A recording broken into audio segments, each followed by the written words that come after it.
কেমন আছো সকলে? সবাই খুব ভালো আছো? দেখো আমরা কড়াই প্রথমে তেল দিয়ে দিয়েছি, এরপর দিয়ে দেবো পেঁয়াজ কুচি। পেঁয়াজ কুচিটা কিছুক্ষণ ভাজার পর কিছুক্ষণ পেঁয়াজের কাঁচা গন্ধটা চলে যাক, তো এরপরে আমরা দিয়ে দেবো লঙ্কা কুচি। তো আমরা লঙ্কা কুচিটা দিয়ে দিলাম। এরপর কিছুক্ষণ নিয়ে নেব, তারপর ভাজা ভাজা হয়ে গেলে তারপরে দেবো আদা রসুনের পেস্ট। আদা রসুনের পেস্টের পর জিরে গুঁড়োর পরে দিলাম ধনে গুঁড়ো। এরপর দিয়ে দেবো হলুদ গুঁড়ো। এরপর কিছুক্ষণ নেড়ে নেব, এখানে মশলার কাঁচা গন্ধটা চলে যায়। কিছুক্ষণ নাড়ার পর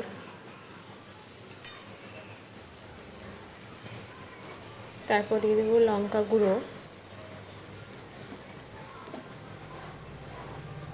লঙ্কা গুঁড়োটা দেওয়ার পর দিয়ে দিলাম একটু লঙ্কা বাটা, মনে হয় আমি ভুলে গেছি ওটা কি, যাই হোক ওটা লঙ্কা বাটা হবে। যে যেমন ঝাল খাও সেই মতো লঙ্কা দিয়ে দেবে, অ্যাড করবে। এরপর একটু দিয়ে দেবো সামান্য পরিমাণে জল, যাতে মশলাটা লেগে না যায়। মশলাটা কষিয়ে নেবো এখন আমরা ভালো করে। তারপরে দিয়ে দেবো একটু মিট মশলাটা দিয়ে নিলাম। তারপর আবার একটু স্টার করে নেব। একটু স্টার করার পর সেদ্ধ হওয়া মটরগুলো এবার দিয়ে দিলাম, সেদ্ধ হওয়া আলু মটর। এবার কিছুক্ষণ নাড়ার পর এরপর কিছুক্ষণ নিয়ে নিলাম। তারপর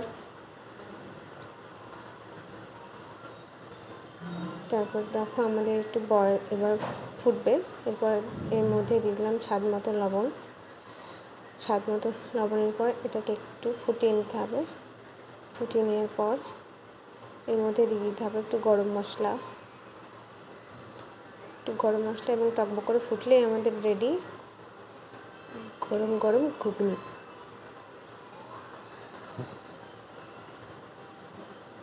তো এরপর একটু ধনে পাতা কুচিও দিয়ে দিয়েছি। এবার এটা ফুটে গেছে, এবার এটা নামিয়ে নেওয়ার পালা। তো এটাকে এবার অন্য পাত্রে নামিয়ে নিলাম। চলো এদিকে চলে যাই। আমরা এখানে চলে এসেছি, আমরা ময়দাটাকে অলরেডি মেখে রেখেছি। মাখা ময়দাটাকে এবার অলরেডি রেস্টে দেবো। রেস্টে হয়ে যাওয়ার পর এটা ময়দার লিচিগুলোকে আমরা কেটে নিচ্ছি। লিচিগুলো কাটা হয়ে গেছে অনেকটাই। এরপর তেলটা গরম করতে দিয়ে গেছি। তেলটা গরম হোক, ততক্ষণে আমরা লুচিগুলোকে বেলে নেব এক এক করে। তো চলো বেলে নেওয়া যাক। তো এখানে দেখতে পাচ্ছ আমরা লুচিগুলোকে বেলে নিচ্ছি একটা করে। বেলা পর বসে সব ভাজার পরে।